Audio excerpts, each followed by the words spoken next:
ఆయన రాజకీయంగా ఒక హుందాతనంతో రియల్ స్టేట్స్మెన్ ఇన్ పాలిటిక్స్ అన్నది ఆయన నిర్మాణాత్మకంగా అలా వెళ్తూ ముందుకెళ్తూ ఈ రోజున అత్యున్నతమైన పొజిషన్ మాజీ ఉపరాష్ట్రపతిగా ఆయన నిర్వహించి తన బాధ్యతలు చేశారు. కానీ ఆయన ఎప్పుడూ మదనపడుతుంటారు. నాతో కూడా ఆయన షేర్ చేసుకున్నారు.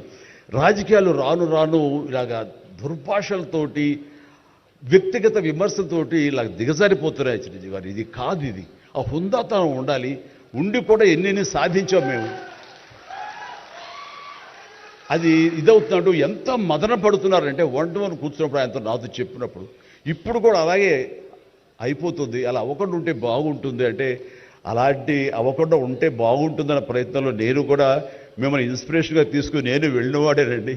కానీ ఆ ధాటికి ఆ మాటలకి మాట పడటం మాట అనటం ఇది నా వల్ల కాదు, మీలాగనే.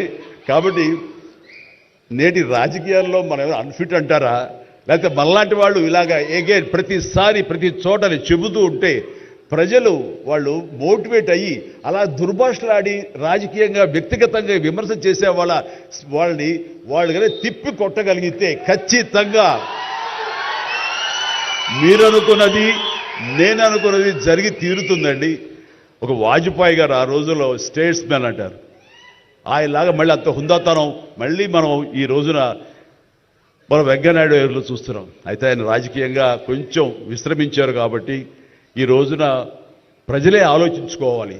అలాగా నోరు జారే వాళ్ళని దుర్భాషలాడుతూ వ్యక్తిగత విమర్శలు చేసే వాళ్ళని తిప్పికొట్టే విధంగా నిర్ణయించే శక్తి మీకే ఉన్నది, మీరే నిర్ణయించుకోవాలని చెప్తున్నారు.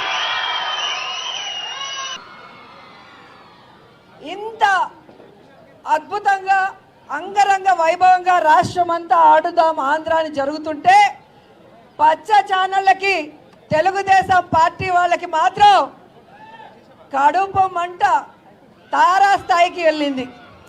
వాళ్ళు అంటారు ఈ కిడ్స్ మీద ఈ బ్యాట్స్ మీద జగన్మోహన్ రెడ్డి గారి ఫోటోలు ఎందుకు అని అడుగుతున్నారు. ఆ కడుపు మంటతో అల్లాడే ఆ పచ్చ ఛానళ్ళని మీ ద్వారా సూటిగా ప్రశ్నిస్తున్నాను. ప్రభుత్వం చేపట్టిన ఈ కార్యక్రమంలో ముఖ్యమంత్రి జగన్మోహన్ రెడ్డి గారి ఫోటోలు కాకుండా దిష్టి బొమ్మ అయిన చంద్రబాబు నాయుడు ఫోటోలు పెడతారా అని అడుగుతున్నా.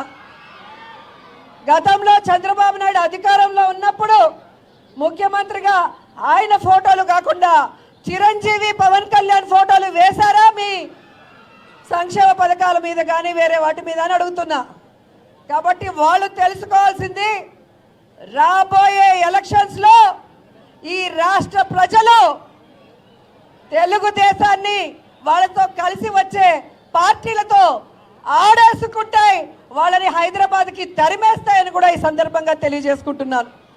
ఈరోజు యువతకి ఒక హెల్తీ లైఫ్ ఇవ్వాలనుకొని ఒక మంచి ఉద్దేశంతో స్పోర్ట్స్ మీద గౌరవం, అభిమానం, ఆసక్తి ఉన్న జగన్మోహన్ రెడ్డి గారు ఈ యొక్క ఆడుదాం ఆంధ్ర అనేది డిజైన్ చేశారన్నది అందరూ కూడా గమనించాలి.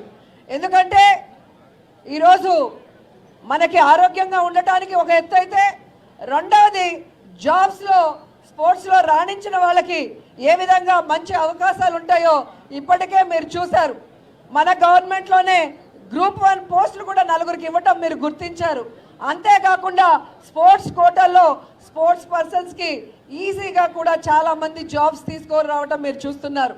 యువతకి ఈరోజు కావాల్సిన విద్య కానీ వైద్యం కానీ క్రీడల్లో కానీ జగన్మోహన్ రెడ్డి గారు ఇస్తున్నంత సపోర్టు ఏ రాష్ట్రంలో ఏ ముఖ్యమంత్రి కూడా ఇవ్వలేదని గర్వంగా నేను చెప్పగలను.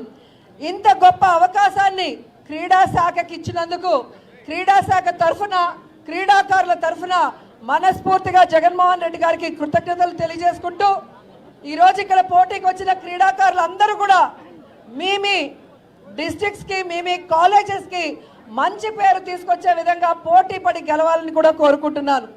ఎందుకంటే ఈ దేశంలో ఏ రంగానికి కూడా ఇంత ఇంపార్టెన్స్ ఉండదు.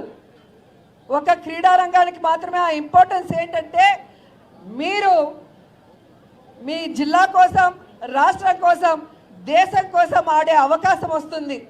మీరు గెలిస్తే మీ ఊరు గెలిచినట్టు, మీ జిల్లా గెలిచినట్టు, ఈ రాష్ట్రం గెలిచినట్టు ఈ ఆడుదాం ఆంధ్రలో. కాబట్టి మీ అందరూ కూడా ఎక్కడ కేర్లెస్ అనేది లేకుండా అబ్బా వచ్చేసాం చాలే ప్రైజులు వచ్చేసాయి అనుకోవద్దండి. ఫైనల్ కొడితే చరిత్రలో నిలిచిపోతారు, అంతే కదా. చరిత్రలో మీకంటే ఒక పేజీ ఉండాలా వద్దా? ఉండాలి అంటే పోటీ పడండి. All the best. Thank you so much అండి. ఇంత గొప్ప అవకాశాన్ని జగన్ గారు మాకిచ్చినందుకు, మేము మీకు ఇస్తే మీరు దాన్ని సద్వినియోగపరిచినందుకు మరోసారి అందరికీ కూడా కృతజ్ఞతలు తెలియజేసుకుంటూ సెలవు తీసుకుంటున్నాను. Thank you.